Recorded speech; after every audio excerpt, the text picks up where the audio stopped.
नमस्कार, स्वागत है आपका डीबी लाइव ब्रेकिंग में। मैं हूं समीर आत्मज मिश्र और मेरे साथ हैं अमलेंदु उपाध्याय। जम्मू कश्मीर के पहलगाम में जो आतंकवादी हमला हुआ है उसको लेकर अब बहुत सारी बातें सामने आ रही हैं। सरकार एक्शन में दिख रही है। सरकार से विपक्षी दलों ने भी पूरी तरह अपने समर्थन की घोषणा की है कि जो भी वो एक्शन ले उसमें सारे विपक्षी दल उसके साथ खड़े हैं। कल एक ऑल पार्टी मीटिंग हुई जिसमें ये बातें कही गई, विपक्ष के नेताओं की ओर से कही गई, लेकिन इस बीच सवाल उठाए जा रहे हैं विपक्ष की तरफ से भी कि पहलगाम में जो कुछ भी हुआ वो इंटेलिजेंस फेलियर भी था और सिक्योरिटी फेलियर भी था। वहां पर सुरक्षा के इंतजाम नहीं थे और क्या जो इंटेलिजेंस के इनपुट्स होते हैं उसकी जानकारी सरकार को नहीं थी। ये आखिर इतनी बड़ी वारदात, वहां पर इतनी बड़ी घटना कैसे हो गई, इसको लेकर इस बात को खुद सरकार ने भी स्वीकार किया है। उस ऑल पार्टी मीटिंग में संसदीय कार्य मंत्री किरण रिजिजू भी थे, उनको हम लोग सुनेंगे क्या कहा उन्होंने। लेकिन जो बड़ी सिक्योरिटी लैब्स की बातें हो रही थी कि सुरक्षा में चूक का मामला है, आखिरकार उस पर सरकार को मानना पड़ा। शुरुआत में इस बात को इग्नोर किया जा रहा था, लेकिन अब सरकार ने भी इस बात को स्वीकार किया है कि वहां पर सिक्योरिटी चूक हुई है। पहले सुन लेते हैं ऑल पार्टी मीटिंग के बाद, यानी जो सर्वदलीय बैठक कल शाम को बुलाई गई थी रक्षा मंत्री राजनाथ सिंह की अध्यक्षता में, उसमें क्या कहा किरण रिजिजू ने। वहां की जो पहलगाम में आतंकी घटना हुई है, सुरक्षा चूक के बारे में उनका क्या कहना था। ऑफिशियल्स की ओर से ब्रीफिंग किया गया है, घटना कैसे हुई और कहां चूक हुई इसका भी बताया। और जो जगह जहां घटना हुई उस जगह में वो मेन रोड पे नहीं है, पैदल चलना पड़ता है या घोड़ा से चलना पड़ता है, जो लगभग वहां से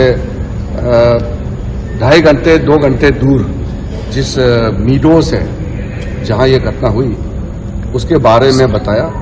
और सब पार्टी को बताया कि सब कुछ अच्छा चलते हुए भी ये घटना एक चूक हुई है और इससे सब दुखी हैं और ऐसा घटना आगे नहीं होना चाहिए। इसके लिए क्या क्या प्रबंधन किया गया है इसके बारे में ऑफिशियल्स अपने ब्रीफिंग में एक्सप्लेन किया है। तो कहां चूक हुई है उसकी जानकारी ली जा रही है, उस पर बात हो रही है। लेकिन ये सवाल उसी दिन से उठ रहे हैं कि इतने संवेदनशील इलाके में पहलगाम की जो ये बैसरन घाटी है, एक बहुत ही लोकप्रिय वहां का टूरिस्ट प्लेस है, बहुत बड़ी संख्या में पर्यटक वहां जाते हैं और उस समय भी थे 2000 से ज़्यादा पर्यटक वहां बताए जा रहे हैं कि उस वक्त जब घटना ये हुई है वहां मौजूद थे। और जिन आतंकवादियों ने इसको अंजाम दिया जा रहा है, बताया जा रहा है कि उन्होंने कई दिनों से इसकी रेकी की थी और वहां तब ये पहुंचे थे। लेकिन इन सारी चीजों की जानकारी क्यों नहीं मिल पाई प्रशासन को, पुलिस को, सुरक्षा एजेंसियों को। और यही बात नहीं, उस जगह पर भी बताया जा रहा है कि सुरक्षा के इंतजाम पर्याप्त नहीं थे, सुरक्षाकर्मी वहां नदारद थे। तो बड़े सवाल हैं। अभी तो एक्शन की बात हो रही है कि कठोर से कठोर कार्रवाई, जिस तरह से कल प्रधानमंत्री नरेंद्र मोदी ने भी बिहार में कहा कि बहुत ही कठोर कार्रवाई की जाएगी जिसकी कल्पना भी नहीं की गई होगी। अभी उस कार्रवाई का इंतजार किया जा रहा है। लेकिन सुरक्षा में चूक क्यों हुई, किसकी वजह से हुई, क्या कारण रहे कि ये जानकारी नहीं मिल पाई, और अगर जानकारी मिली तो उस पर कोई एक्शन नहीं लिया गया, उस पर कोई एहतियात नहीं बरता गया। ये सब मामले भी बहुत गंभीर हैं क्योंकि मामला जम्मू कश्मीर से जुड़ा हुआ है और वो बहुत ही संवेदनशील इलाका पहले से है। और इतनी बड़ी वारदात वहां पर कैसे हुई, कुछ साल पहले भी वहां हुई, पिछले साल भी इस तरह की घटना हो गई। बार बार ये घटनाएं अगर हो रही हैं तो निश्चित तौर पर सुरक्षा में चूक एक बड़ा मामला है जिस पर ध्यान दिया जाना चाहिए। लेकिन अगर इन सब के बावजूद एक बार फिर इस तरह की बड़ी घटना हुई है जो पहलगाम में हुई, तो फिर इस सुरक्षा चूक की बार बार ऐसी घटनाएं रुक नहीं रही हैं, ये अपने आप में बड़ा सवाल है। तो अब सरकार के कदम का इंतजार कर रहे हैं लोग कि अब अगला कदम क्या होता है। लेकिन सुरक्षा में चूक को लेकर बड़े सवाल उठ रहे हैं। अब सरकार ने भी उसको स्वीकार किया है। अमलेंदु जी। हाँ, बिल्कुल सरकार ने स्वीकार किया है और किरण रिजिजू साहब ने साफ तौर पे कहा है कि जो सुरक्षा चूक हुई उसको लेकर के भी हमने बताया और इसको किया जा रहा है कि चूक क्यों हुई, इसकी जो है एसेस किया जा रहा है, एजेंसियों से कहा जा रहा है। और इसको लेकर देश जो है वो आक्रोशित है और देश के अंदर एक क्षोभ है। ये भी किरण रिजिजू ने कहा कि अब सारी और पार्टीज़ ने कहा कि हम सरकार के साथ खड़े हैं, जो भी एक्शन लेना है सरकार ले, लेकिन चूक जो है वो सरकार ने स्वीकार की है कि यहाँ चूक हुई है। और ये समीर जी एक तरीके से अच्छा मूव है सरकार का, ये इसको कह सकते हैं कि सरकार ने सुरक्षा में चूक स्वीकार की है। लेकिन जो खराब मूव है वो ये है कि प्रधानमंत्री उस समय बैठक में उपस्थित नहीं थे जब सरकार ये स्वीकार कर रही थी कि सुरक्षा में चूक हुई। तो ये जो चूंकि प्रधानमंत्री का नारा था देश सुरक्षित हाथों में है, इसका मतलब देश सुरक्षित हाथों में नहीं है। ये उस बैठक में बात आती तो इसलिए प्रधानमंत्री इस बैठक से गायब रहे। इसको लेकर मल्लिकार्जुन खड़गे जो कांग्रेस के अध्यक्ष हैं उन्होंने सवाल भी उठाए कि प्रधानमंत्री को आज जो था इस सर्वदलीय बैठक में होना चाहिए था, क्योंकि फाइनल डिसीजन जो भी है वो प्रधानमंत्री का होता है। सारे दलों ने जब कह दिया कि सरकार जो भी कदम उठाएगी पाकिस्तान के खिलाफ, आतंकवादियों के खिलाफ, उस पर सारा देश साथ में है, तो फिर सरकार कदम उठाने से क्यों हिचकिचा रही है? आखिर क्या सरकार को है? तो ये सवाल उठे हैं। बिल्कुल, ये सवाल कल भी उठ रहे थे कि आखिर प्रधानमंत्री उस सर्वदलीय बैठक की अध्यक्षता क्यों नहीं कर रहे हैं जिसमें सभी पार्टियों के नेता शामिल हैं, जबकि प्रधानमंत्री देश में ही है और देश के में ही वो बिहार में थे, एक कार्यक्रम में थे और शाम को ये बैठक हो रही थी। उसको लेकर सवाल कल से उठ रहे थे और नहीं गए तब सवाल जाहिर सी बात है कि उसके बाद भी उठेंगे। एक बार सुनेंगे मल्लिकार्जुन खड़गे क्या कह रहे हैं। लेकिन इन सब के बाद जो महत्वपूर्ण बात है कि लोगों को अब इस बात का इंतजार है कि कौन से कठोर कदम उठाए जा रहे हैं सरकार की तरफ से। लेकिन सुरक्षा में चूक की बात जो सरकार ने स्वीकारी है वो भी एक बहुत बड़ा मामला है, बहुत बड़ी बात है। उसको लेकर पहले से ही सवाल उठ रहे थे लेकिन सरकार नहीं इस बात को मान रही थी। सुनते हैं मल्लिकार्जुन खड़गे ने क्या कहा सर्वदलीय बैठक में प्रधानमंत्री के ना आने को लेकर। जरूरी है क्योंकि वो जो निर्णय लेते हैं वो फाइनल होता है। आज जो डिफेंस मिनिस्टर के नेतृत्व में जो मीटिंग हुई और वहां पर अमित शाह साहब भी हाजिर थे और दूसरे मिनिस्टर्स भी हाजिर थे और ऑल पार्टी मीटिंग में सभी पार्टी के लोग आए थे, जिसमें जितने भी लोगों को उन्होंने इनवाइट किया था मोस्टली आए हुए थे। और हमने जो कहा कि भाई इस मीटिंग में प्राइम मिनिस्टर इसलिए जरूरी है रहना कि उनका निर्णय महत्व का होता है। तो उन्होंने कहा कि हम सब बता देंगे, एक्सप्लेन करेंगे।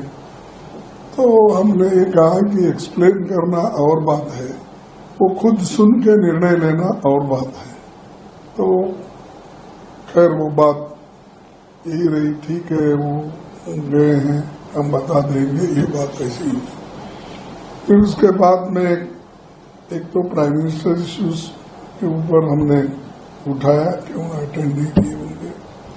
दूसरा जो है ये सिक्योरिटी 3 टायर सिक्योरिटी रहती वहां और 3 टायर सिक्योरिटी रहते हुए भी एक ऐसा लैप्स हुआ और उसमें बहुत से इनोसेंट मारे गए और 3 दिन में कम से कम 1000 लोग वहां गए हुए थे।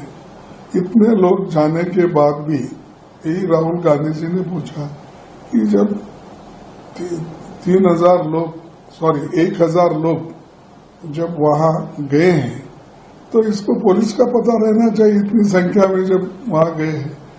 तो ये सिक्योरिटी लैब्स है, ये सवाल भी उन्होंने उठाया। उसको नेचुरली तो सिक्योरिटी लैब्स का मुद्दा उठाया गया। मल्लिकार्जुन खड़गे बात कर रहे हैं जो सर्वदलीय बैठक हुई है कल देर शाम रक्षा मंत्री राजनाथ सिंह की अध्यक्षता में, उसको लेकर वो बता रहे थे कि क्या क्या वहां पर डिस्कस किया गया और सुरक्षा में जो चूक है उस पर भी सवाल उठाए गए और उसकी वो स्वीकारा है, सरकार ने भी उसको स्वीकारा है, जो अभी थोड़ी देर पहले किरण रिजिजू कह रहे थे। तो इस समय अब सबकी निगाहें हैं कि सरकार क्या एक्शन ले रही है उन आतंकवादियों के खिलाफ जिन्होंने इस घटना को अंजाम दिया है और उन षड्यंत्रकारियों के खिलाफ जिन्होंने इस पूरे षड्यंत्र को रचा है, उस पर सबकी निगाहें हैं। लेकिन देश भर में पहलगाम में जो घटना हुई है उसको लेकर पूरे देश में गुस्सा है और जगह जगह प्रदर्शन हो रहे हैं। लोग मोमबत्तियों से लेकर प्रदर्शन कर रहे हैं, वहां मृतकों को श्रद्धांजलि दे रहे हैं। देश के अलग अलग हिस्सों से, जम्मू कश्मीर में भी प्रदर्शन प्रदर्शन हो रहे हैं, बाजार बंद रखे गए, दिल्ली में बाजार बंद रखे गए, और आज मुस्लिम संगठनों ने यह अपील की है कि जुमे की नमाज में जो लोग जाएं वो अपने हाथों में काली पट्टियां बांध कर जाएं। मस्जिदों से ऐलान करने की बात कही गई है कि जो लोग मरे हैं उनको श्रद्धांजलि देने की बात, और आतंकवादियों के खिलाफ कड़ी कार्रवाई करने की बात। असदुद्दीन ओवैसी को सुनते हैं, हालांकि वो कल बहुत इस बात को लेकर नाराज थे कि दो बातें कि सर्वदलीय बैठक में उनको क्यों नहीं बुलाया गया, और दूसरी बात यह कि सर्वदलीय बैठक की अध्यक्षता प्रधानमंत्री क्यों नहीं कर रहे हैं, जो सवाल कांग्रेस पार्टी ने भी उठाए। तो खैर, असदुद्दीन ओवैसी को सुनते हैं क्या कह रहे हैं, क्या अपील की गई है आज जुमे की नमाज को लेकर कि लोग जाएं और अपने हाथों में काली पट्टियां बांध कर जाएं, जो ये दिखाता है कि इस घटना को लेकर सभी लोग इसके कितने विरोध में हैं और लोगों में कितना गुस्सा है।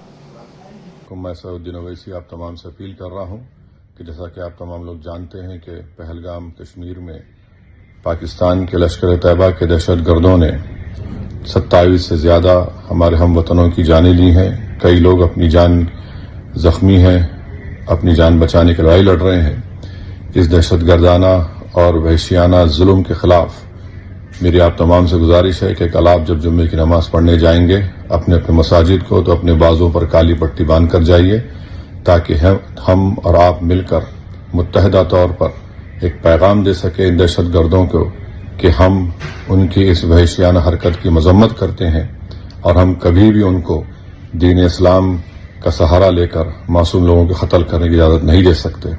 हम कभी भी इस बात को बर्दाश्त नहीं कर सकते कि बाहर की ताकतें आकर हमारे हमवतनों की जानों को लें। इसीलिए उनकी मजम्मत करें और कल जुमे की नमाज में काली पट्टी बांधकर अपने मसा तो काली पट्टी बांधकर जुमे की नमाज में जाएं, और ये अपील जगह जगह की गई है। लखनऊ में भी कई जो धर्मगुरु हैं मुस्लिम समुदाय के, उन लोगों ने अपील की है।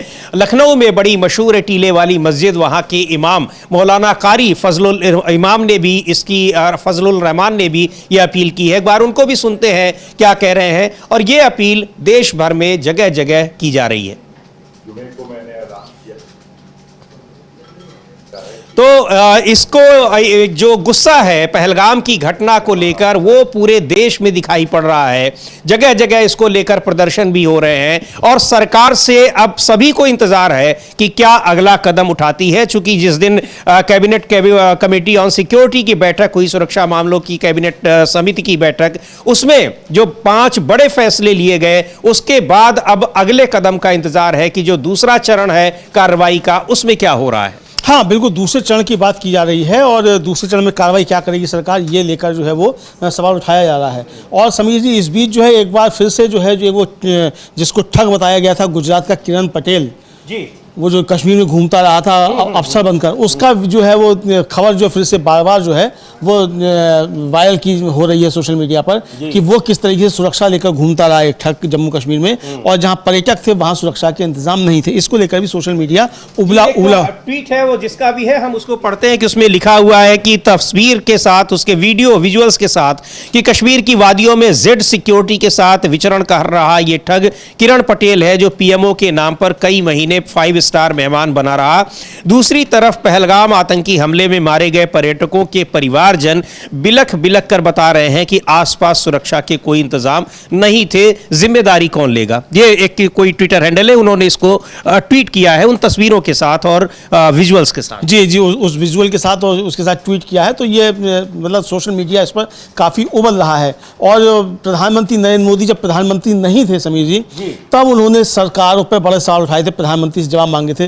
कांग्रेस ने आज उनका पुराना वीडियो जो है वो जारी करके और पूछा है कि प्रधानमंत्री ये सवालों के जवाब कब देंगे, जिसमें वो कह रहे हैं कि आतंकवाद जो होता है तो उनके पास अस्त्र शस्त्र कहाँ से आ रहे हैं, ये सारे सवाल जो है उठाए जा रहे हैं। लेकिन महत्वपूर्ण बात समझ ये है कि प्रधानमंत्री कल उस बैठक में शामिल नहीं थे, जिस बैठक से एकता का संदेश देश की तरफ से दिया जाना था।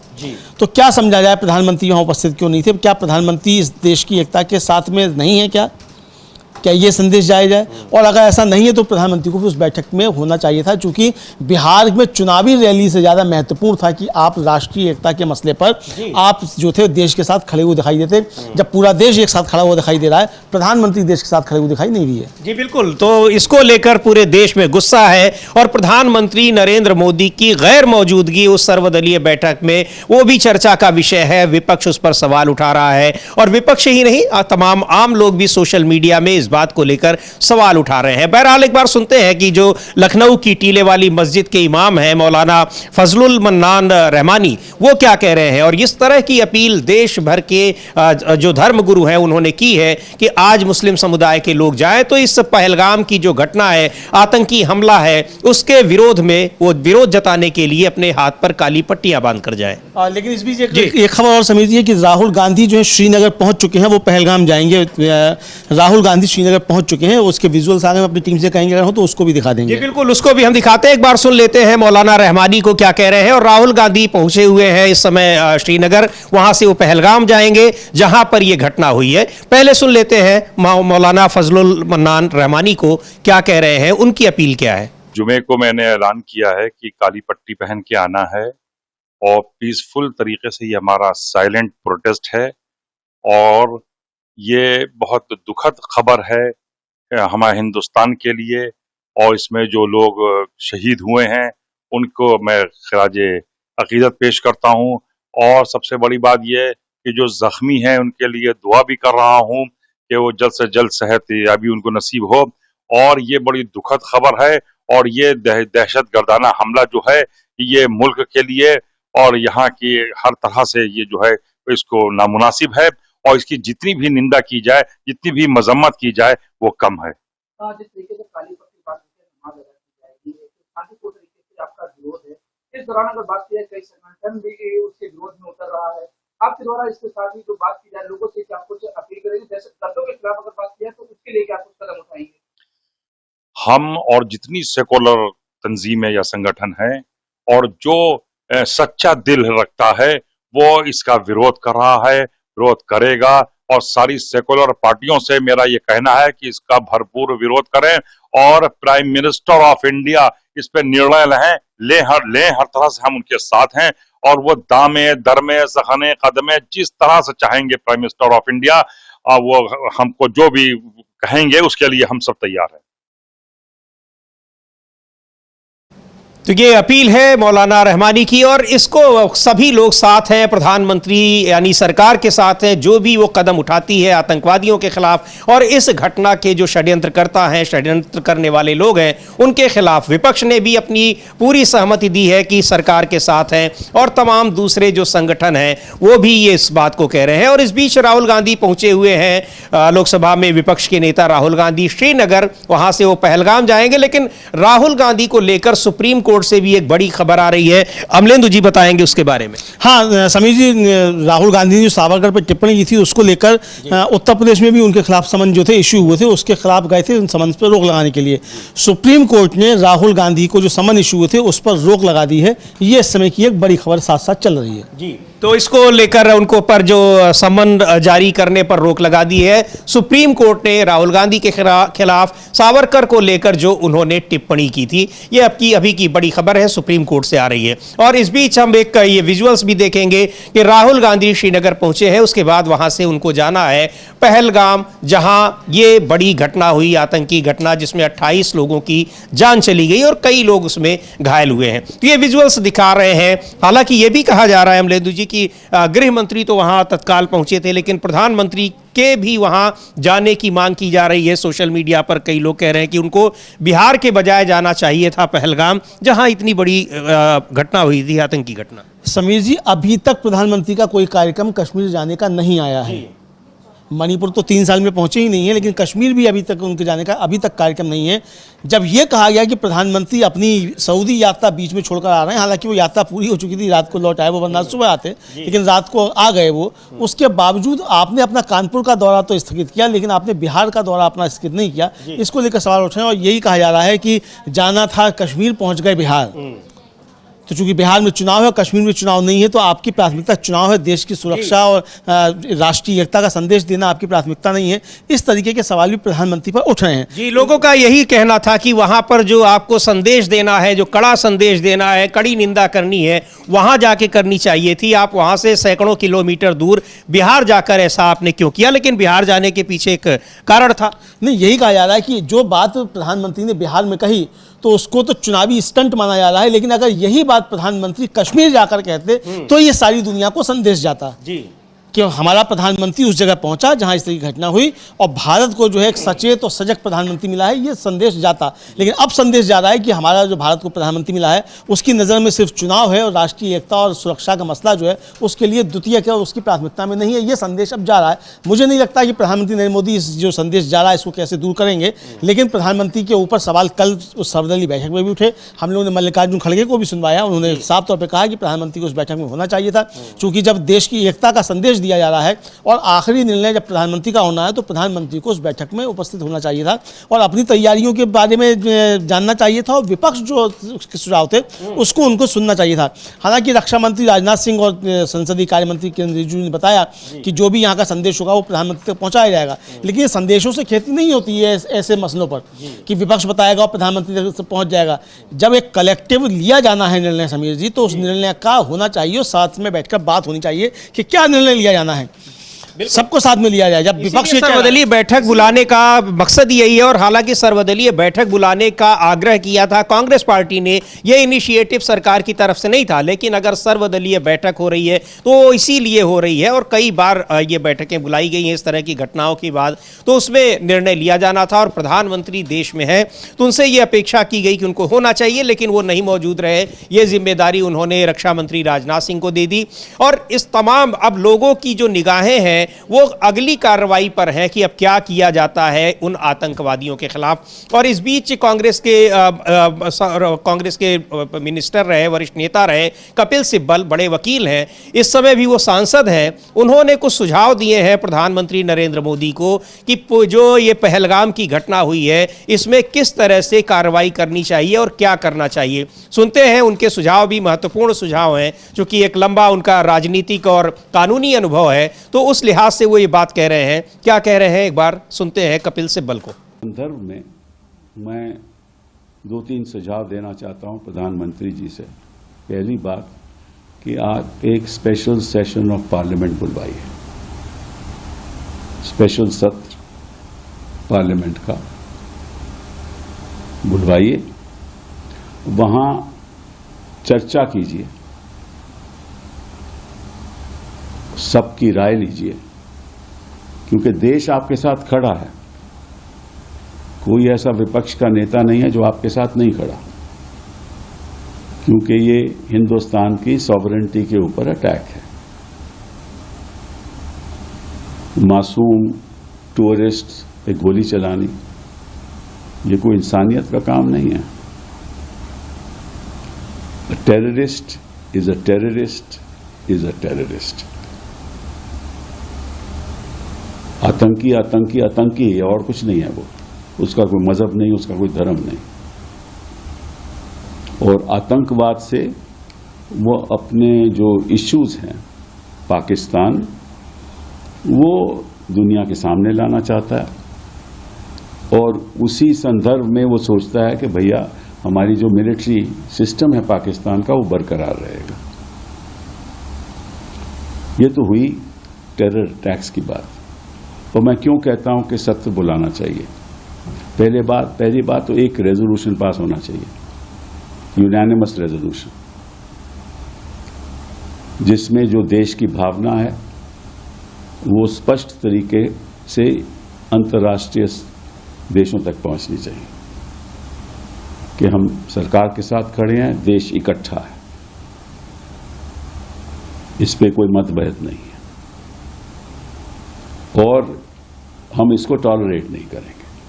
पहली बात ये, अगर वो हम रेजोल्यूशन पास करते हैं कि as a country we will not tolerate it,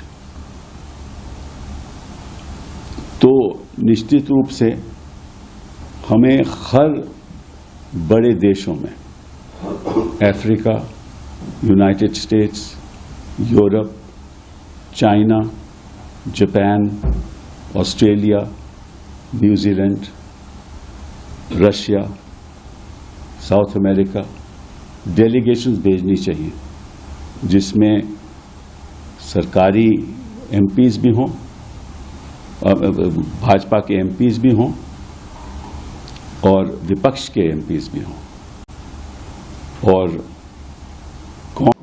तो ये तमाम सुझाव कपिल सिब्बल के हैं, जिनका लंबा राजनीतिक और कानूनी अनुभव है और अभी भी सुप्रीम कोर्ट के बड़े वकील हैं, राज्यसभा सदस्य हैं।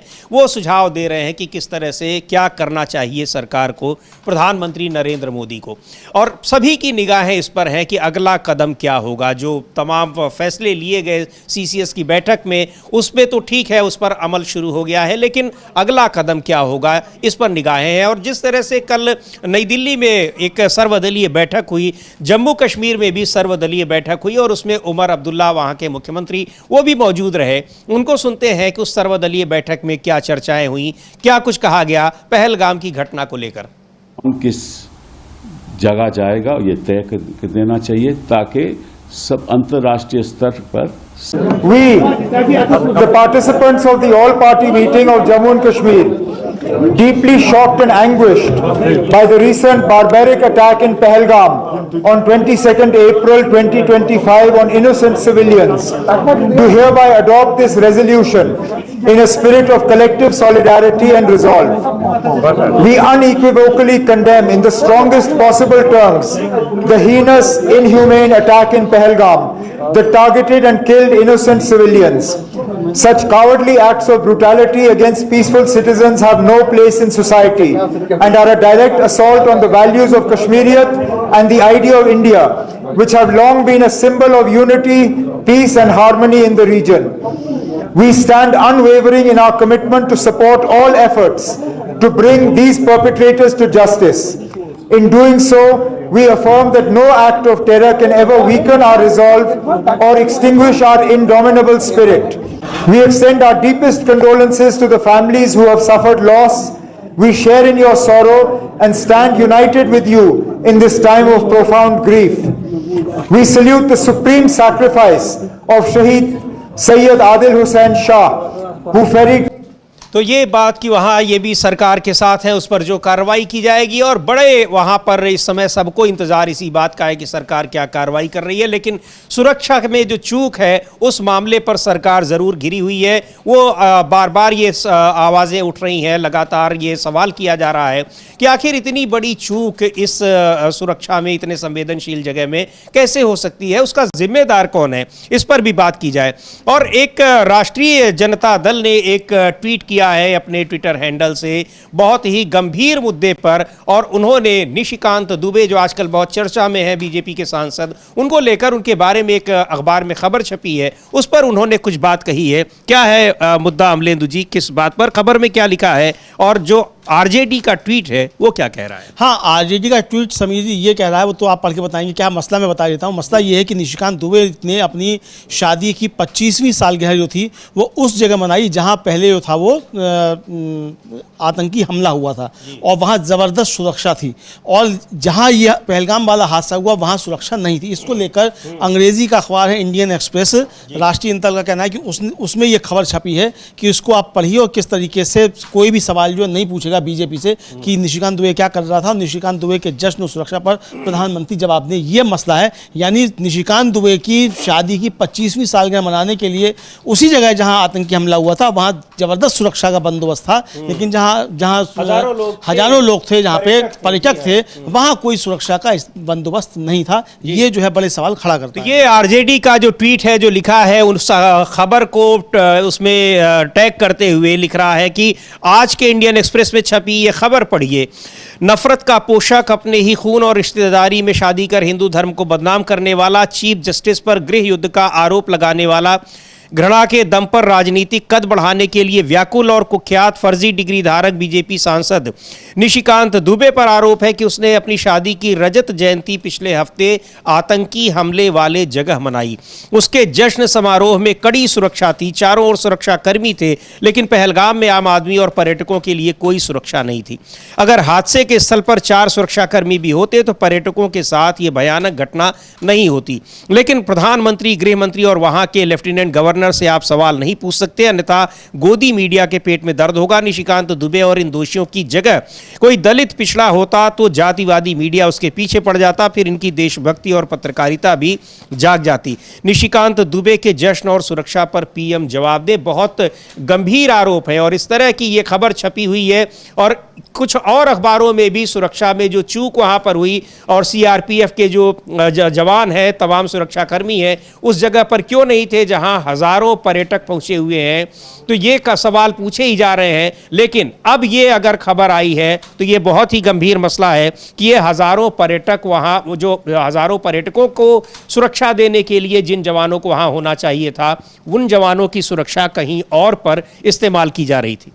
बिल्कुल, और इसको लेकर सवाल उठ रहे हैं। और समीर जी, कल भी हम लोगों ने चर्चा की थी कि जिस तरीके से एक वो बच्चा जो है गुजरात का ही है, वो जो जिस तरीके से कह रहा है, और वो कह रहा है कि साफ तौर पे सरकार तो जो है वो गई गुजरी है और वहाँ कोई सुरक्षा व्यवस्था ही नहीं थी। और उसकी माँ का भी समीर जी बहुत वीडियो वायरल हो रहा है कि जब वो एक मंत्री हैं सीआर पाटिल, केंद्रीय मंत्री, वो पहुँचते हैं तो उनसे तमाम सवाल ये पूछ रही हैं, कह रही है कि जब कोई मंत्री आता है, कोई नेता आता है तो उसके लिए इतनी ज़बरदस्त सुरक्षा होती है, लेकिन मेरे घर का जो था, जो असली साया था, वो उठ गया। इस बच्चे की मैं परवरिश कैसे करूँगी? हमारे टैक्स पेयर से आप इतनी सुरक्षा लेकर घूमते हैं, लेकिन वहाँ पर्यटकों के लिए सुरक्षा क्यों नहीं थी? ये सवाल जो है समीर जी ये उठ रहे हैं और भारतीय जनता पार्टी को और सरकार को इन सवालों के जवाब देते नहीं बन रहा है। कल सरकार ने सर्वदलीय बैठक में सुरक्षा में चूक स्वीकार की है, लेकिन इसकी जिम्मेदारी किसको दी जाएगी ये अभी तक सरकार की तरफ से नहीं आया है। क्या गृह मंत्री अमित शाह इसकी जिम्मेदारी लेंगे या राष्ट्रीय सुरक्षा सलाहकार जो है वो इसकी जिम्मेदारी लेंगे? आखिर जिम्मेदारी कौन लेगा? या लेफ्टिनेंट गवर्नर वहाँ के जो वो इसकी जिम्मेदारी लेंगे? इस पर अभी तक कोई बात नहीं हुई और देश जो है यही सवाल पूछा है कि आखिर जिम्मेदारी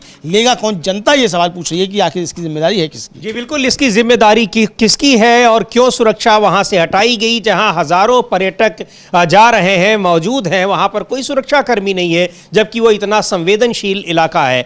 बैसरन घाटी जो वहां पर एक लोकप्रिय पर्यटन स्थल है, हजारों लोग वहां मौजूद हैं, लेकिन सुरक्षा कर्मी वहां से नदारद हैं। ऐसा क्यों हुआ ये पूछा जा रहा है। और दूसरी ओर की इतने बड़ी संख्या में आतंकवादी आकर उस घटना को अंजाम दे देंगे, इसकी जानकारी किसी को कैसे नहीं हो पाई? ये बड़े सवाल है। लेकिन इसके बीच जो ये कहा जा रहा है कि वहीं पर ये सुरक्षा कर्मी किसी और को सुरक्षा दे रहे थे, बीजेपी के नेता को सुरक्षा दे रहे थे, ये बहुत ही गंभीर मसला है। ये कुछ और भी अखबारों में इसका सवाल उठाया गया है कि आखिर सुरक्षा कर्मियों की सुरक्षा वहां से क्यों हटा ली गई थी, किसके आदेश पर हटा ली गई थी, और ये सुरक्षा एक बीजेपी के सांसद को जो वहां पर जश्न मनाने गए थे, अपना निजी छुट्टी मनाने गए थे, उनको क्यों उपलब्ध कराई गई है?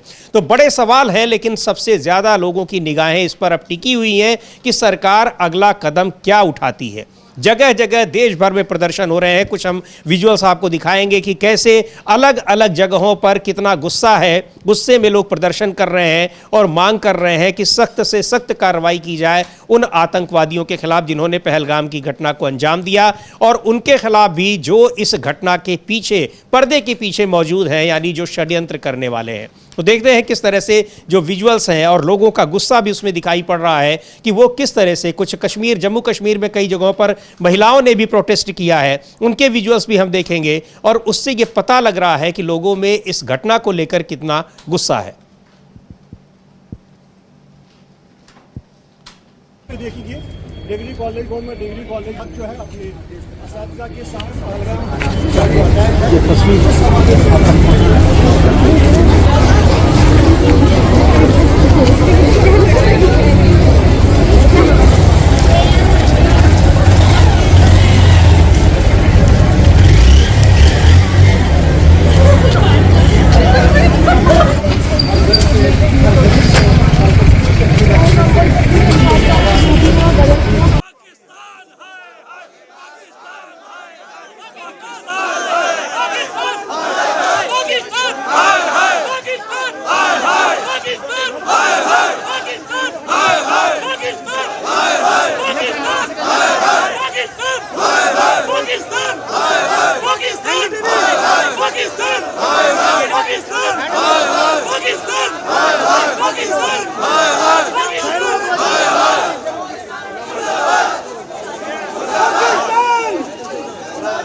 तो ये अलग अलग जगहों पर प्रदर्शन हो रहे हैं लगातार उसके खिलाफ, और लोग अपना गुस्सा जाहिर कर रहे हैं और सरकार से ये उम्मीद कर रहे हैं कि जल्द से जल्द कोई कठोर कार्रवाई की जाएगी। लेकिन इस बीच इस मुद्दे पर राजनीति भी हो रही है, और जैसा कल ही पवन खेड़ा ने, कांग्रेस के नेता हैं, उन्होंने कहा था कि पूरा का पूरा विपक्ष इस मुद्दे पर सरकार के साथ है। लेकिन बीजेपी के कुछ नेताओं के और उनके आधिकारिक ट्विटर हैंडल से जिस तरह से नफरती बातें कही जा रही हैं वो बहुत हैरान करने वाली हैं कि इसका किस तरह से इस जो इतना बड़ा हादसा हुआ है उसका कैसे इस्तेमाल किया जा रहा है।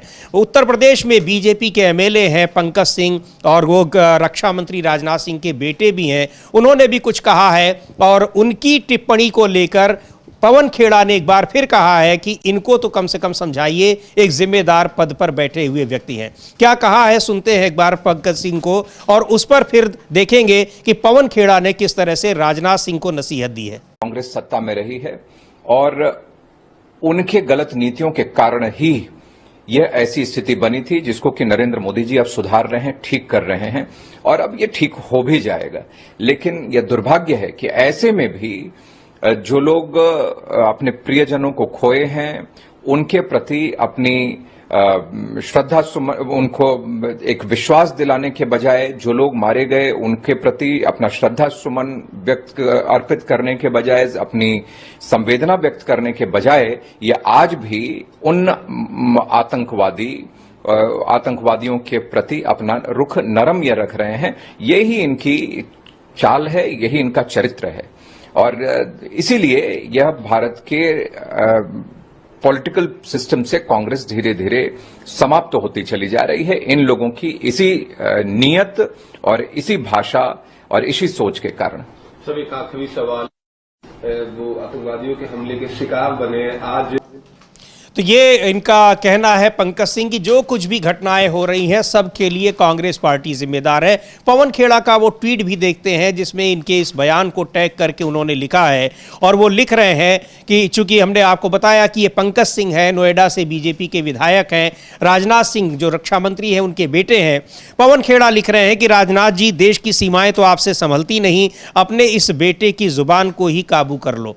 और कल कहा था कि किस तरीके से अलग जो राज्यों की इकाइयां हैं भारतीय जनता पार्टी की, वो अपने ट्विटर हैंडल से कैसे इसको सांप्रदायिक रंग देने की कोशिश कर रही हैं, और उस पर भी उन्होंने घेरा था सरकार को। हाँ, इस पर सरकार को घेरा था, और ये पंकज सिंह का जो आया वक्तव्य, और ये तब आ रहा है समीर जी वक्तव्य जब ऑल पार्टी मीटिंग में पूरा विपक्ष जो ये कह रहा था कि हम सरकार के साथ खड़े हैं, सरकार को जो भी कदम उठाना है वो उठाए। यानी राजनाथ सिंह तो वहां बैठे हुए सर्वदलीय बैठक की अध्यक्षता कर रहे हैं, और बेटा उनका जो है वो इतनी नालायकी भरी बातें कर रहा है, तो इस नालायक बेटे को क्यों नहीं संभालते राजनाथ सिंह जी? भाई इसको समझाएं, कुछ शिक्षा दें।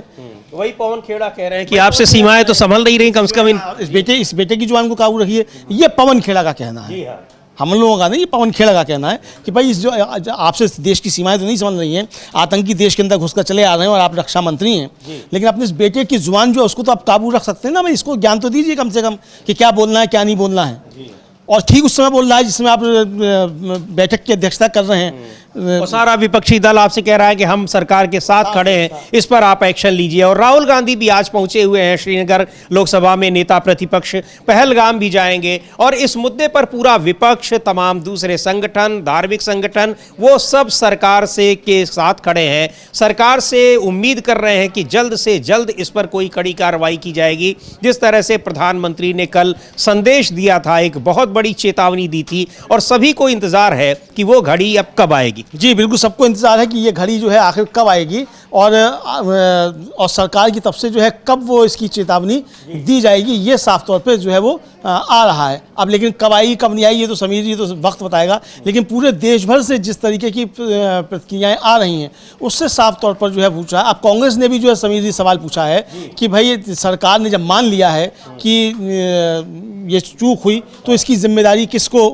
होगी। तो ये कांग्रेस ने एक ट्वीट किया है, और किरण रिजिजू का जो वक्तव्य है जो मीडिया से वो बात कर रहे हैं उसको ट्वीट करते हुए कांग्रेस ने सवाल किया। हम अपनी टीम से कहेंगे क्या वो दिखा सकते हैं तो उसको दिखा भी बिल्कुल उस देखें, हम देखते हैं कि क्या सवाल कांग्रेस पार्टी ने पूछे हैं और क्या कहना है कांग्रेस पार्टी का। क्योंकि जो सिक्योरिटी लैब्स की बातें हो रही हैं वो भी 2 दिन बाद ही सरकार ने स्वीकार उसको एक्सेप्ट किया है। तो कांग्रेस पार्टी कुछ सवाल पूछ रही है इस घटना को लेकर जो पहलगाम में हुई है, जो आतंकी घटना है उसको लेकर तमाम सवाल हैं उठ रहे हैं। सुरक्षा में जो कमी थी, कमजोरी थी, इंटेलिजेंस इनपुट्स कहाँ थे, क्यों नहीं मिले, उस पर क्या संज्ञान लिया गया, ये बहुत सारे सवाल हैं। स्वीकार भी किया है किरण रिजिजू का बयान अभी हम लोगों ने सुना, एक बार हम उसको फिर से सुन लेते हैं। उन्होंने माना भी कि सुरक्षा की कमी है और उसकी जांच की जा रही है कि क्यों ये कमी रह गई, कैसे ये कमी हो गई। लेकिन एक बड़ी कमी है और अभी भी इंतजार हो रहा है कि आखिर वो सख्त कदम कब उठाएगी सरकार और क्या उठाने जा रही है। जिस तरह से सीसीएस की बैठक में सिंधु नदी का पानी रोका गया तो ये सरकार ने पूछा है कि मोदी सरकार, कांग्रेस पार्टी ने कि मोदी सरकार मान रही है कि आतंकी हमला उसकी चूक की वजह से हुआ, सरकार की चूक की वजह से 28 लोगों की जान चली गई, इस चूक का जिम्मेदार कौन है।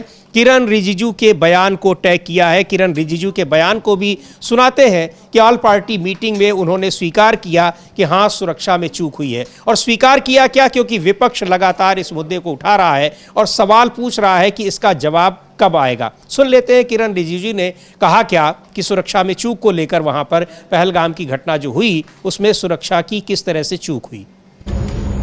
आईबी की ओर से, होम मिनिस्ट्री के ऑफिशियल्स की ओर से ब्रीफिंग किया गया है, घटना कैसे हुई और कहां चूक हुई इसका भी बताया।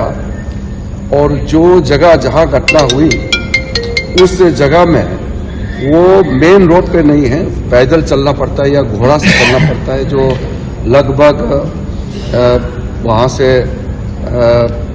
2.5 घंटे 2 घंटे दूर जिस मीडोस है जहां ये घटना हुई उसके बारे में बताया।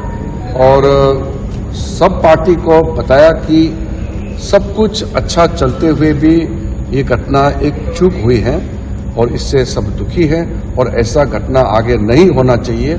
इसके लिए क्या क्या प्रबंधन किया गया है इसके बारे में ऑफिशियल्स अपने ब्रीफिंग में एक्सप्लेन किया है। तो सुरक्षा में चूक हुई है और ये जानकारी ये पता करने की कोशिश की जा रही है कि किस लेवल पर चूक हुई। लेकिन ये भी बड़ा सवाल है कि आखिर वहां से सुरक्षा कर्मियों को हटा क्यों दिया गया। क्या उसी लिए हटाया गया जो इंडियन एक्सप्रेस अखबार लिख रहा है कि निशिकांत दुबे पार्टी करने गए थे, उनकी पार्टी में सैकड़ों सुरक्षा कर्मियों को लगा दिया गया था, इसलिए जहां हजारों पर्यटक आए हुए हैं उनकी सुरक्षा को भगवान भरोसे छोड़ दिया गया। ये बहुत बड़ा सवाल अब निकल कर आ रहा है, उठ रहा है, ये पूछा जा रहा है। और साथ में इसका भी इंतजार हो रहा है कि कौन सा बड़ा कदम प्रधानमंत्री उठाने जा रहे हैं। कांग्रेस पार्टी प्रधानमंत्री के 11 साल पहले के 11-12 साल पहले के पुराने वीडियो को ट्वीट कर पूछ रही है, जब उन्होंने मुंबई हमले को लेकर कुछ बयान दिया था और कहा था कि सरकारों को ऐसे काम करना चाहिए। एक बार सुनते हैं प्रधानमंत्री मोदी के तब के बयान को जब वो मुख्यमंत्री होते थे गुजरात के, और कांग्रेस पार्टी ने उसी को ट्वीट कर कहा है कि आप पहले ये कहा करते थे और अब आप क्या कर रहे हैं। सुन लेते हैं क्या कांग्रेस पार्टी ने प्रधानमंत्री नरेंद्र मोदी के किस बयान को उन याद दिलाई है उन्हें। आप में सामर्थ्य है तो मुझे जवाब दीजिए, ये जो आतंकवादी है, ये नक्सलवादी है, उनके पास शस्त्र और बारूद कहां से आता है? वो तो विदेश की धरती से आता है और सीमाएं संपूर्ण रूप से आपके कब्जे में है। सीमा सुरक्षा बल आपके कब्जे में है। जो आपके कब्जे में है उसको तो संभालो, और जो विदेश से बारूद आता है, शस्त्र आते हैं, आतंकवादियों के पास पहुंच जाते उसको तो रोको। जवाब नहीं है। मैंने उनको दूसरा सवाल पूछा, हमने कहा आतंकवादियों के पास धन आता है, हवाले से आता है, पूरा मनी ट्रांजैक्शन का कारोबार भारत सरकार के कब्जे में है, आरबीआई के अंडर में है, बैंकों के माध्यम से होता है। क्या प्रधानमंत्री आप इतनी निगरानी नहीं रख सकते कि ये जो धन विदेश से आकर के आतंकवादियों के पास जाता है आपके हाथ में है, राज्य उसमें कहीं बीच में नहीं आते, आप उसको क्यों नहीं रोकते हैं, क्यों नहीं पकड़ पाते हो? आप उसके लिए क्या करना चाहते हो? मैंने तीसरा सवाल उनको पूछा, कि विदेशों से घुसपैठ ही आते हैं, घुसपैठ ही आतंकवादियों के रूप में आते हैं, आतंकवादी घटनाएं करते हैं, भाग जाते हैं। प्रधानमंत्री जी आप मुझे बताइए, सीमाएं आपके हाथ में है, कोस्टल सिक्योरिटी आपके हाथ में है, बीएसएफ सेना सब आपके हाथ में है, नेवी आपके हाथ में है, ये विदेश से घुसपैठ के कैसे घुस जाते हैं, आतंकवादी विदेशों से यहां कैसे घुस जाते हैं? आप जवाब दीजिए। व्यवस्था आपके पास है, उनके पास जवाब नहीं था। मैंने चौथा सवाल पूछा, मैंने उनसे पूछा प्रधानमंत्री जी बताइए, सारा कम्युनिकेशन भारत सरकार के अंडर में है, कोई भी अगर टेलीफोन पे बात करता है, ईमेल भेजता है, कोई भी कम्युनिकेशन करता है, भारत सरकार उसको इंटरप्ट कर सकती है, इंटरप्ट कर करके जानकारियां पा सकती है कि आतंकवादी गतिविधि के अंदर कौन सा कम्युनिकेशन चल रहा है, और आप उसे रोक सकते हो। मैं पूछना चाहता हूं प्रधानमंत्री जी को, इस विषय में आपने क्या किया है? उनके पास जवाब नहीं था। तो ये कांग्रेस पार्टी यही पूछ रही है कि प्रधानमंत्री मोदी जी, जब आप प्रधानमंत्री नहीं थे तो आपको इतनी सारी बातें पता थी, तो अब आप क्या कर रहे हैं जब आप खुद प्रधानमंत्री हैं और ये सारी चीज़ें जो आप कह रहे हैं सब केंद्र के हाथ में, वो सब चीज़ें आपके हाथ में? हाँ बिल्कुल, ये सारी चीज़ें जब आपके हाथ में है तो अब आप इसका जवाब दीजिए, ये सवाल जो है पूछा जा रहा है। और ये कांग्रेस ने ट्वीट किया है समीर जी कि प्रधानमंत्री जब आप इसका जवाब दीजिए कि आप क्या है, मतलब जब आपको मालूम है, जब आप मुख्यमंत्री थे, जब आप प्रधानमंत्री नहीं थे, तब आपको इतनी बातें मालूम थी और प्रधानमंत्री सवाल पूछे, तो आज प्रधानमंत्री इन सवालों के जवाब क्यों नहीं दे रहा है? समीर जी, होता ये है कि राजनीति में आदमी बढ़ चढ़कर बोल तो जाता है, लेकिन उसे मालूम नहीं पड़ता कि कब चीज़ उसके गले पड़ जाएगी। अब बेचारों को मालूम नहीं था मोदी जी को कि कभी वो प्रधानमंत्री बन भी जाएंगे और यही सवाल पलट के उनसे पूछे जाएंगे, तो जो कुछ फेंकना था उसमें फेंक दिए, अब वो गले पड़ रहे हैं, तो अब इसीलिए सवाल उठ रहे हैं। तो क्या इसी पुराने वीडियो की वजह से प्रधानमंत्री सर्वदलीय बैठक में नहीं पहुंचे? क्योंकि यही सवाल अब प्रधानमंत्री से विपक्ष पूछेगा, अब इसके बाद प्रधानमंत्री के पास जवाब क्या होंगे? या निशिकांत दुबे के मसले को लेकर सवाल पूछे जा सकते थे, इस तरीके की कुछ चीज़ें थी या और कुछ चीज़ें थी। लेकिन ये अच्छी बात है कि सरकार ने सर्वदलीय बैठक में माना कि सुरक्षा में चूक हुई, और उससे भी अच्छी बात यह है कि अंदर मान लेते हो, बाहर आकर अगर ना बताते तो भी कोई बात होती, लेकिन यहाँ तो बाहर आकर भी सरकार ने स्वीकार किया कि यहाँ सुरक्षा में चूक हुई। तो ये सरकार की एक अच्छी बात कही जा सकती है कि उन्होंने बाहर आकर भी ये स्वीकार किया। जनता के सामने और देश के सामने प्रेस से बात करते हुए संसदीय कार्य मंत्री किरण रिजिजू हैं, उन्होंने स्वीकार किया सुरक्षा में चूक हुई, और वो क्यों हुई इसकी हम जांच करवाएंगे, ये उन्होंने कहा। जी बिल्कुल, इसको लेकर जांच करवाएंगे, लेकिन बहुत सारे सवाल उठ रहे हैं और एक बड़ा सवाल ये भी आ रहा है कि आखिर वहां से सुरक्षा कर्मियों को हटा क्यों दिया गया था? सुरक्षा में चूक जो हुई है, आतंकवादी वहां पहुंच गए, ये सारी चीज़ें तो हैं, लेकिन हज़ारों लोग जहां पहुंचे हैं उनको बिना किसी सुरक्षा कर्मी के कैसे वहां पर छोड़ा गया है? क्या इतना विश्वास हो गया था सरकार को कि वहां पर कश्मीर में स्थिति इतनी सुधर गई है, जहां पर चप्पे चप्पे पर सुरक्षा बल मौजूद होते हैं, वहां इतने बड़े पर्यटन स्थल पर हजारों लोगों को बिना किसी सुरक्षा कर्मी के उनको छोड़ दिया गया है? ये सवाल उठ रहे हैं। लेकिन निशिकांत दुबे का जो मामला है ये अब और भी कई गंभीर सवाल पैदा कर रहा है कि क्या जो सुरक्षा कर्मी हैं वो वीवीआईपीज़ को वह सुरक्षा देने में लगे रहते हैं और आम आदमियों की, आम पर्यटकों की सुरक्षा वो जो है वो इसी तरीके से छोड़ दी जाती है, उनके साथ कभी क्या हो जाए इसका ध्यान नहीं रखा जाता है? हाँ, लेकिन ये देखिए जो खबर छपी इंडियन एक्सप्रेस की, हम उसका वो दिखा भी सकते हैं अपनी टीम से कह के कि वो उसका स्क्रीनशॉट एक दिखाएं, खबर क्या छपी है।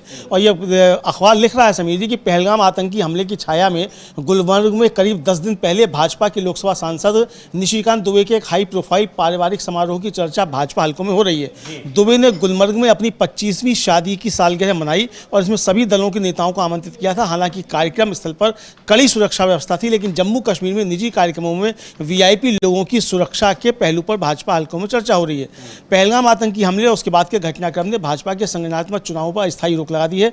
पार्टी के अंदरूनी सूत्रों का कहना है कि हत्याओं की छाया में कुछ दिनों पहले तक कोई नई घोषणा या नियुक्ति नहीं होगी। उत्तर प्रदेश, गुजरात और मध्य प्रदेश में नए राज्य अध्यक्षों के चुनाव, नए राष्ट्रीय अध्यक्ष के लिए नामांकन प्रक्रिया शुरू होने के पहले उम्मीद है, इसलिए पूरे संगठनात्मक पुनर्गठन में और देरी होने की संभावना है। तो ये सब जो है अखबार लिख रहा है, ये साफ तौर पर इसका मतलब कि उनके लिए काफ़ी इंतजाम जो थे वहाँ किए गए समीर जी। जी बिल्कुल, वहाँ पर सुरक्षा के तमाम इंतजाम किए गए थे, लेकिन भले ही किए गए पर हजारों पर्यटकों की सुरक्षा किसके जिम्मे थी, उनको क्यों बिना किसी सुरक्षा कर्मियों के छोड़ दिया गया, ये बहुत गंभीर सवाल है। इसको लेकर लगातार विपक्ष सवाल पूछ रहा है और विपक्ष ही नहीं, आम नागरिक, आम लोग भी सवाल पूछ रहे हैं और सबको इंतजार है कि सरकार कब सख्त कदम उठाती है। ये जो सीसीएस की बैठक में जो कदम उठाए गए हैं, पाकिस्तान से भी अब उसकी प्रतिक्रिया आ रही है। यहां पर सिंधु नदी समझौते को सस्पेंड करने की बात कही है, पाकिस्तान शिमला समझौते को सस्पेंड कर रहा है, जो यहाँ पर डिप्लोमेट्स की संख्या कम करने की बात कही गई है, पाकिस्तान ने भी किया है।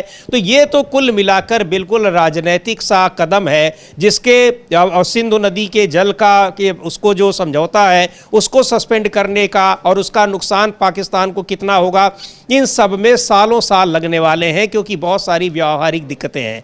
लेकिन बड़ा सवाल ये है कि अगर पाकिस्तान की ओर से इन आतंकवादियों को संरक्षण दिया गया, उनकी तरफ से भेजे गए, तो सरकार उसके लिए करने क्या जा रही है, क्योंकि अब धीरे धीरे 3 दिन 4 दिन उस घटना को बीत रहे हैं। सभी लोग ये सवाल पूछ रहे हैं और इस इंतजार में है कि सरकार कौन सा सख्त कदम उठाने जा रही है, जिसका संकेत कल प्रधानमंत्री ने बिहार में एक सभा में दिया, एक कार्यक्रम में दिया। हाँ बिल्कुल, बिहार के कार्यक्रम में दिया ये, और उसको लेकर सवाल जो है काफ़ी ज़्यादा उठ रहे हैं कि प्रधानमंत्री वहाँ तो बोलने चले गए, कश्मीर नहीं पहुँचे। और फिर वही बात आ रही है कि अगर प्रधानमंत्री कश्मीर से जाकर पूरी दुनिया को संदेश दे सकते हैं, जैसा कि उन्होंने अंग्रेजी में भाषण बिहार में जाकर दिया, तो अगर कश्मीर में जाकर भाषण अंग्रेजी में देते तो मेरे ख्याल से दुनिया ज़्यादा सुनती। क्योंकि कश्मीर में आप होते तो आप वहाँ से जाते, लेकिन प्रधानमंत्री का अभी तक कोई कश्मीर का दौरा हम लोगों की नज़र में नहीं आया है कि कोई कार्यक्रम बना हो प्रधानमंत्री का कश्मीर जाने का।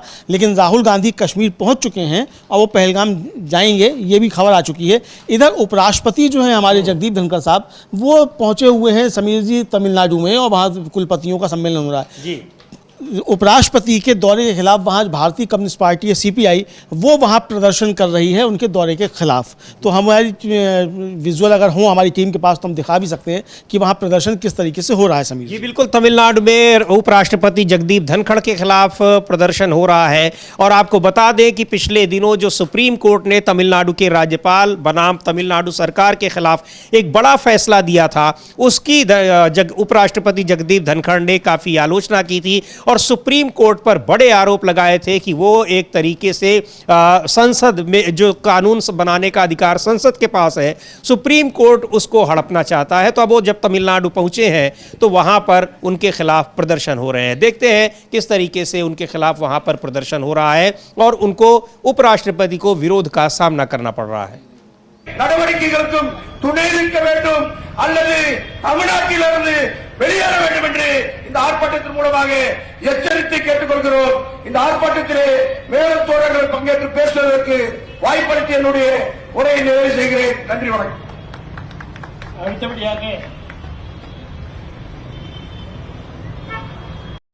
तो यह है उपराष्ट्रपति जगदीप धनखड़ के खिलाफ। और आपको बता दें कि इसी मामले में निशिकांत दुबे ने भी, जो बीजेपी के सांसद हैं, उन्होंने भी सुप्रीम कोर्ट पर बड़ी गंभीर टिप्पणियां की थी।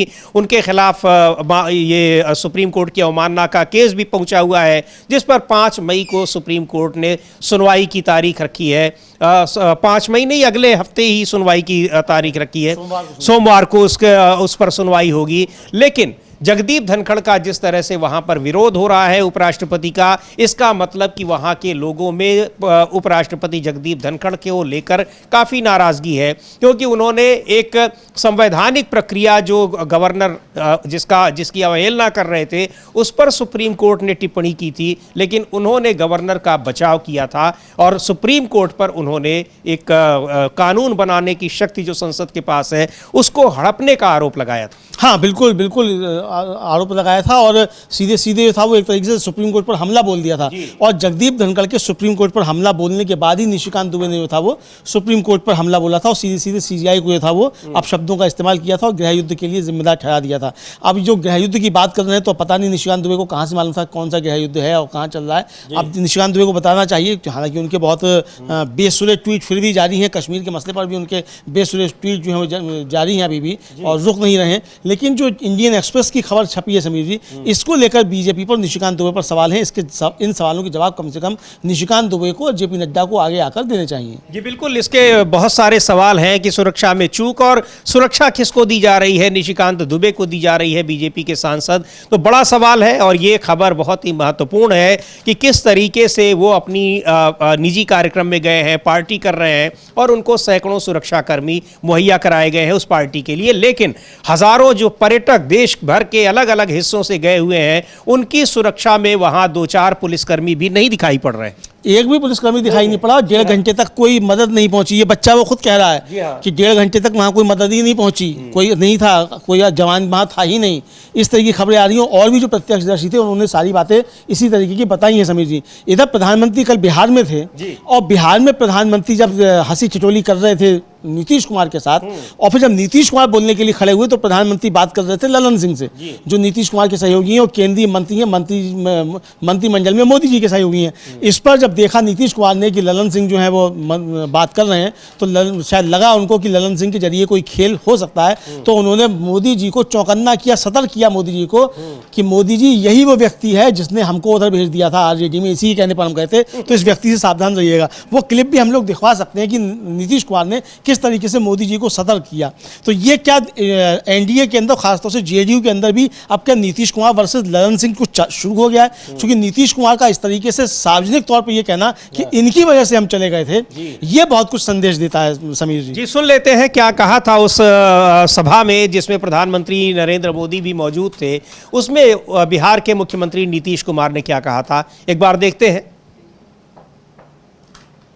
तो निश्चित तौर पर ये एक महत्वपूर्ण बात है अमलेंदु जी की वहाँ पर बिहार में एनडीए के घटक दलों के भीतर, खासतौर से बीजेपी और जेडीयू के भीतर जो कुछ चल रहा है उसको लेकर बहुत सारी बातें हो रही हैं, चर्चाएं हो रही हैं, लेकिन एक जनसभा में और सार्वजनिक तौर पर नीतीश कुमार आगाह कर रहे हैं प्रधानमंत्री मोदी को लल्लन सिंह को लेकर, अपनी ही पार्टी के एक नेता को लेकर। ये बड़ा बहुत महत्वपूर्ण बात है और हैरान करने वाली बात है। क्या कहा था नीतीश कुमार ने, उसको भी सुनते हैं। तो एक ही साथ रहे हैं, और उसके अलावा बीच में हम गड़बड़ कर दिया हमारे पटिया वाला, और यहीं बैठे हुए हैं। अब इन्हीं से पूछिए, तो ये सब तो फिर बाद में इन्हीं को लगा है कि वो गड़बड़ है, उसको छोड़ दिए।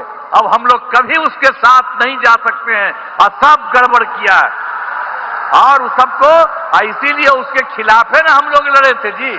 पहली बार 2005 में कितना बढ़िया से लड़े थे, ये तो साथी थे, अध्यक्ष थे हमारे पार्टी के, तो इसीलिए एक एक तरह से काम हुआ।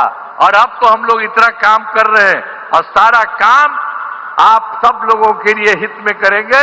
इसलिए हम लोग यही अनुरोध करेंगे कि अब चुनाव होने वाला है, हम लोग काम कर रहे हैं, और आप केंद्र सरकार के द्वारा इतना बड़ा सहयोग हो रहा, सब मिलकर के बिहार खूब आगे बढ़ेगा, खूब आगे बढ़ेगा। तो इन्हीं शब्दों के साथ मैं आप तो ये नीतीश कुमार लल्लन सिंह को लेकर प्रधानमंत्री मोदी को आगाह कर रहे हैं, लेकिन एक बार वो फिर दोहरा रहे हैं कि हम कहीं और नहीं जाने वाले हैं। लेकिन इसके बाद भी, उस सम्मेलन के बाद भी भारतीय जनता पार्टी की ओर से या प्रधानमंत्री नरेंद्र मोदी की ओर से नीतीश कुमार को कोई आश्वासन नहीं मिला कि चुनाव के बाद, जीतने के बाद बीजेपी उनको मुख्यमंत्री बनाएगी या नहीं बनाएगी। हाँ, इस तरीके की कोई घोषणा नरेंद्र मोदी ने वहाँ नहीं की कल समीर जी कि नीतीश कुमार ही फिर से मुख्यमंत्री बनेंगे या उनके ही नेतृत्व में चुनाव लड़ाएगा। नरेंद्र मोदी ने कोई भी इस तरीके की घोषणा नहीं की। और सुना यह जाता है समीर जी, पूरा भाषण तो हमने नहीं सुना, लेकिन जितना भी अंश सुना, प्रधानमंत्री के मुंह से पाकिस्तान का पा भी नहीं निकला कल। ये भी चर्चा है, अब पता नहीं कितना सच है कितना नहीं, एक बार फिर से देखेंगे उनका पूरा भाषण, लेकिन ये चर्चाएं भी चल रही हैं। और नाम लिया हो तो हम कह सकते हैं हमसे स्लिप हो गया, वही पूरा भाषण नहीं सुना उनका हमने, लेकिन जितना भी सुना उसमें उनका नाम, पाकिस्तान का नाम दिखाई नहीं पड़ा। तो संदेश प्रधानमंत्री ने दिया पूरे देश को, वो तो ठीक है, बहुत अच्छी बात है कि आपने पूरी दुनिया को संदेश दिया कि जो है आतंकवादियों के खिलाफ कार्रवाई की जाएगी, उनको जो बचाने वाले हैं, उनको जो प्रश्रय देने वाले हैं, उनके खिलाफ भी कार्रवाई होगी। लेकिन वो कार्रवाई क्या होगी, और ऐसे समय में जब सर्वदलीय बैठक हो रही है, आप उस सर्वदलीय बैठक में उपस्थित क्यों नहीं थे, इसको लेकर बहुत सारे सवाल उठे। और बैठक के बाद भी मल्लिकार्जुन खड़गे जो कांग्रेस के अध्यक्ष हैं, राज्यसभा में नेता प्रतिपक्ष हैं, उन्होंने भी इसको लेकर सवाल उठाए। और आज राहुल गांधी तो पहुंच चुके हैं जम्मू कश्मीर, श्रीनगर पहुंच चुके हैं, और वो जाएंगे पहलगाम भी, लेकिन प्रधानमंत्री का अभी तक कश्मीर जाने का कोई कार्यक्रम अभी तक तो कम से कम नहीं आया है। अब देखते हैं कि क्या होगा। हालांकि अमित शाह जो गृह मंत्री हैं वो पहुंचे थे, वहाँ उन्होंने वरिष्ठ अधिकारियों के साथ बैठक भी की, लेकिन महत्वपूर्ण बात यह है कि आरोप यह है कि उस बैठक में जो वहाँ के मुख्यमंत्री हैं उमर अब्दुल्ला, उनको नहीं बुलाया गया उस महत्वपूर्ण बैठक में। तो क्यों नहीं बुलाया गया, इसको लेकर भी सवाल उठ रहे हैं। जब सारी चीज़ें आपके केंद्र में, तो इसीलिए अमित शाह का इस्तीफा जो है बीजेपी के ही लोग जो है मांग रहे हैं, खासतौर से डॉक्टर सुब्रमण्यम स्वामी जो हैं उन्होंने अमित शाह का इस्तीफा मांगा है। जी बिल्कुल, गृह मंत्री अमित शाह का इस्तीफा मांगा है और सिक्योरिटी जो लैब्स की बातें आ रही हैं, सुरक्षा में चूक की बात आ रही है, वहां सुरक्षा कर्मी नहीं थे, इन सारे मुद्दों पर जो सवाल उठ रहे हैं वो केंद्रीय गृह मंत्री अमित शाह पर उठ रहे हैं, क्योंकि वहां की सुरक्षा की पूरी जिम्मेदारी वो केंद्रीय गृह मंत्रालय के पास है। और केंद्रीय गृह मंत्रालय के पास है तो जाहिर सी बात है कि जिम्मेदार केंद्रीय गृह मंत्री होंगे, उनसे इस्तीफा मांगा जा रहा है। और उन्हीं की पार्टी के बहुत ही वरिष्ठ नेता डॉक्टर सुब्रमण्यम स्वामी कई ट्वीट कर चुके हैं इस बारे में, और उन्होंने तो यह तक कह दिया है कि प्रधानमंत्री नरेंद्र मोदी को उन्हें सैक कर देना चाहिए, यानी उन्हें बर्खास्त कर देना चाहिए।